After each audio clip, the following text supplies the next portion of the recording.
xua ta kỳ nó nè lúc xuân thế tu nên tung kinh lên tư thế yếu tu tàu co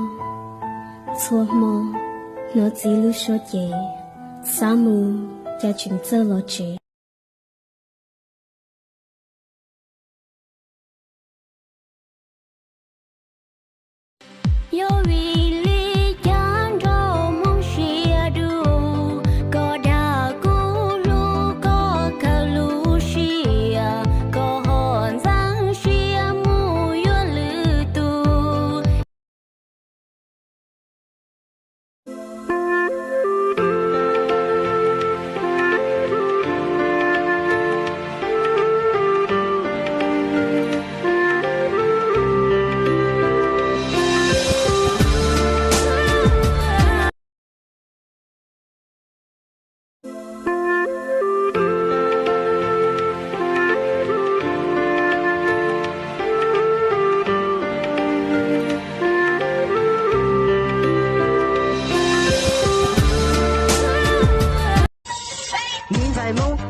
muôn thầy muốn mà kia rau củ hu lo gió tung tua rau củ này cho sai để củ trái tuổi cho nên cá tuổi giờ nên ngùa này cho dê để củ lào lào cho nhà khâu liền mà củ tua tàu tây tây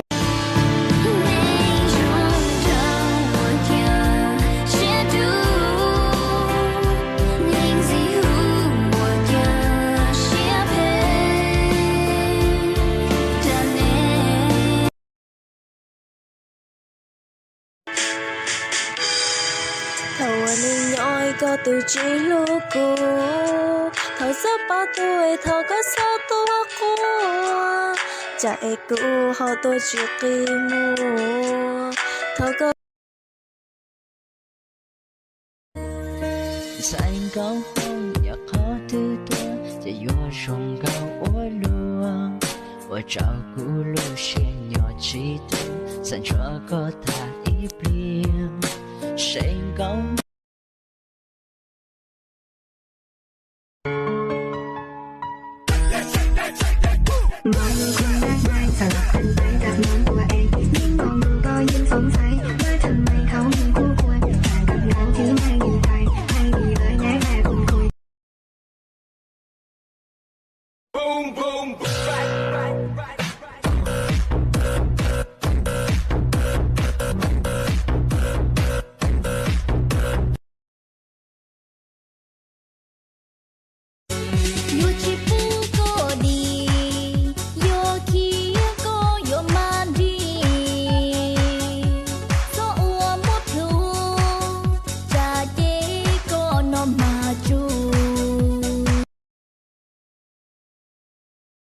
Đây là tôi khi để tóc dài.